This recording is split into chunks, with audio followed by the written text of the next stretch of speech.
Hello बच्चों, let's see the question. A ball having a charge -100 E is placed at the center of a metallic hollow spherical shell which has a net charge of -20 E.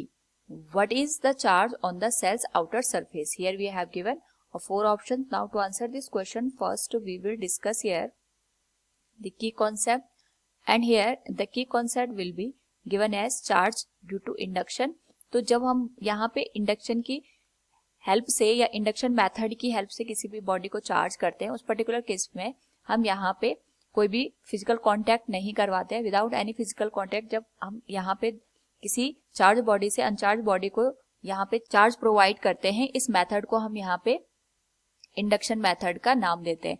Now यहाँ पे अगर हम question में observe करें तो हमारे पास एक ball दे रखी है जिसपे -100 E का चार्ज गिवन है और हमने इसको एक मेटालिक हॉलो स्फेरिकल शेल के अंदर प्लेस कर दिया है. यानी हमारे पास ये मेटालिक शेल है, इसका जो नेट चार्ज है यानी इस पे जो टोटल चार्ज है हमारे पास वो -20 E के बराबर है. और हमने यहाँ पे -100 E के चार्ज का एक बॉल प्लेस कर दिया. जब हम इसके सेंटर पे -100 E का चार्ज प्लेस करेंगे तो जो हॉलो स्फेरिकल शेल है इस पे नेगेटिव चार्ज के just opposite positive charge induce होगा, लेकिन जो इसका अमाउंट होगा वो हमारे पास यहाँ पे सेम होगा. तो इंडक्शन मेथड में यही होता है, हमारे पास जो चार्ज प्रोड्यूस होता है ऑन द अनचार्ज बॉडी वो अमाउंट में तो सेम होता है लेकिन नेचर में हमारे पास जस्ट अपोजिट होता है. जैसे अगर सपोज हमारे पास ये ऑब्जेक्ट है A, this one is B. अगर हमने इसको यहाँ पे 5 माइक्रोकूलम का चार्ज दिया है पॉजिटिव में और हम इसको B के पास लेके गए, हमने कोई कॉन्टैक्ट नहीं करवाया दोनों के बीच में, तो जो B है इस पे यहाँ पे हमारे पास 5 माइक्रोकूलम का ही चार्ज प्रोड्यूस होगा, लेकिन इसका जो नेचर होगा जस्ट अपोजिट होगा, यानी इस पे नेगेटिव चार्ज यहाँ पे इंड्यूस हो जाएगा.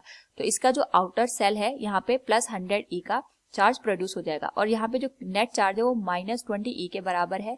तो हम कह सकते हैं क्वेश्चन के according what is the charge on the outer surface of the cell, यानी इस सेल के आउटर सरफेस पे कितना चार्ज है. तो हमें पता है कि इनर सरफेस पे 100 E का चार्ज है और इनर और आउटर मिलके हमारे पास जो वैल्यू है वो -20 E की होनी चाहिए.